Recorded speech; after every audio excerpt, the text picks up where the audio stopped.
Hello again, everybody, and welcome to our show.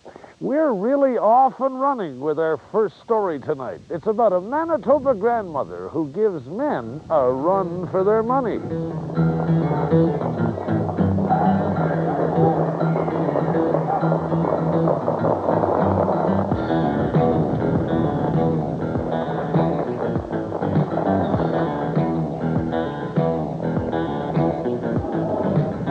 Harness racing. It's exciting and it's dangerous. The mud flying, the whips cracking, the riders' bikes just inches apart. It's not a sport for the faint of heart, and certainly not one where you'd expect to find a grandmother.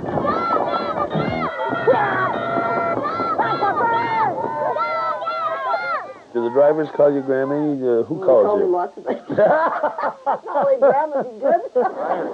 Miss Keela's Little Mess, trained and driven by Betty Manning. At 51, Betty Manning has been around the track a few times. She's won a lot of races and a lot of respect. Betty is the only full-time female harness racer in Manitoba. Come on, Brown. Is it a male-dominated sport? Obviously, I mean, what I see, it seems. Oh, they think it is, yeah. We need They think it is. We need a few more girls out there to show them the difference. For Betty, a race is more than a competition between 8 drivers. The odds are often 1 woman against 7 men. It's damn tough for women. They look down on you. They don't like you out there. They want you home having babies and doing housework. Come on, give me some, Mom. Betty's idea of housework is looking after horses on her farm in Carmen, Manitoba. I don't want you to have any hopes, so just give you a head bunt there. She's loved horses all her life, but never thought she'd race them. A family tragedy changed that. Her husband, Ken, was a harness racer. 12 years ago, he had a heart attack on the track at home. He was taking his colt out, and I was making dinner, and I seen him having trouble with it.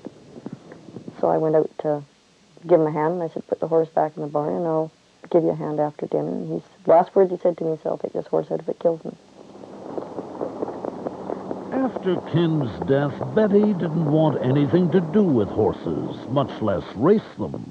You're jogging them a little fast. That's when Jim Forrester, a longtime friend of the family, came to her aid. She was going to sell the horses, and then I told her I'd give her a hand with them, and I never moved away. How's his leg look? Good. He's just a little sick where the original damage was. Good. So I guess we'll put him in the boot. Yeah. Jim had a lot of experience around the track. He knew how to treat injured horses and train them for racing. Jim also convinced Betty to take up the reins. She drove her first race at the age of 39.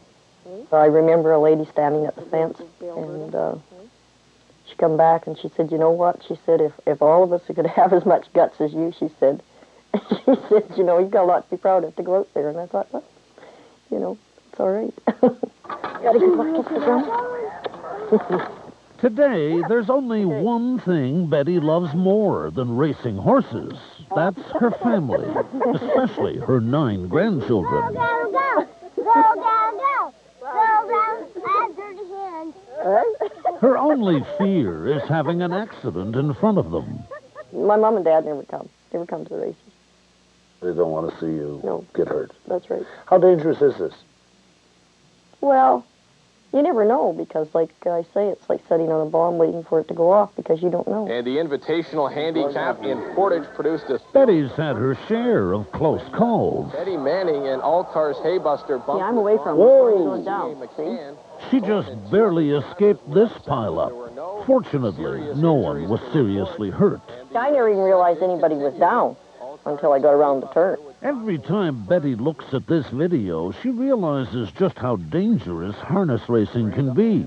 But in her world, that's just part of the game. Like you're cutting a mile, and your horse is down. It's pretty well guaranteed that there's going to be at least 3 horses go over top of you. So why do you do this with this inherent dangerous aspect? I don't know. I just love it, that's all. Betty Manning is one fierce competitor.